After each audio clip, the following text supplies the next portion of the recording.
హరే కృష్ణ, అందరూ బాగున్నారండి. మెంతాకు పొడిపప్పు చేయడం చూపిస్తాను. మెంతాకుని ఇలా ఆకులు తీసుకుని శుభ్రంగా కడుక్కుని పచ్చిమిర్చి ఇలా కట్ చేసి ఉంచుకోవాలి. కందిపప్పుని కడుక్కుని ఇలా ఉడికించుకోవాలి. మరీ మెత్తగా కాకుండా పప్పు ఉడికే వరకు ఉడికించుకోవాలి. పప్పు ఉడికేలోపు మెంతాకుని కట్ చేసుకోవాలి.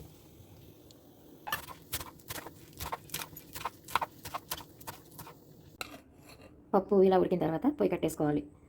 ఎక్స్ట్రా ఉన్న నీళ్లు వేరే గిన్నెలోకి ఇలా వాచుకున్న నీళ్ళతో రసం పెట్టుకోవచ్చు. ఇదే నీళ్ళలో తాలింపు వేసుకుంటే కట్ అవుతుంది, బాగుంటుంది కూడా. నేనైతే ఇప్పుడు రసం పెడతాను.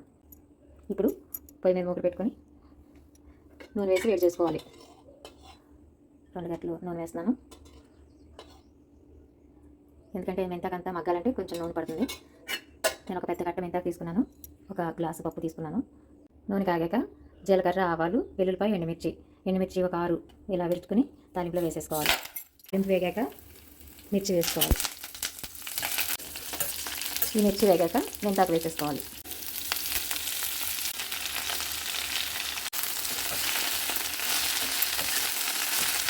ఇప్పుడు మెంతాకుకి సరిపడగా ఉప్పు వేసుకోవాలి. కాసేపు మూత పెట్టి మగ్గనివ్వాలి. మూత ఎంతసేపు పెట్టక్కర్లేదండి, 1 నిమిషంలో మగ్గిపోతుంది. 1 నిమిషం తర్వాత మూత తీస్తే మెంతాకు బాగా మగ్గిపోయింది.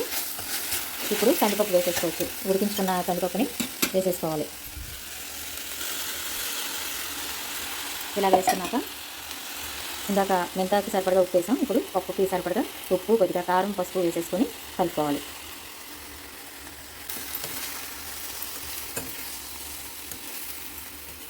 ఆకు పప్పు కలిసేలాగా చక్కగా ఈవెన్గా కలుపుకోవాలి. ఇలా బాగా కలుపుకున్న తర్వాత 1 నిమిషం మూత పెట్టి ఉంచుకోవాలి. కొద్దిగా నీరు ఏమైనా ఉన్నా ఇంకిపోతుంది. నీరు కూడా ఇంకిపోయి చక్కగా పప్పు డ్రైగా అయిపోయింది.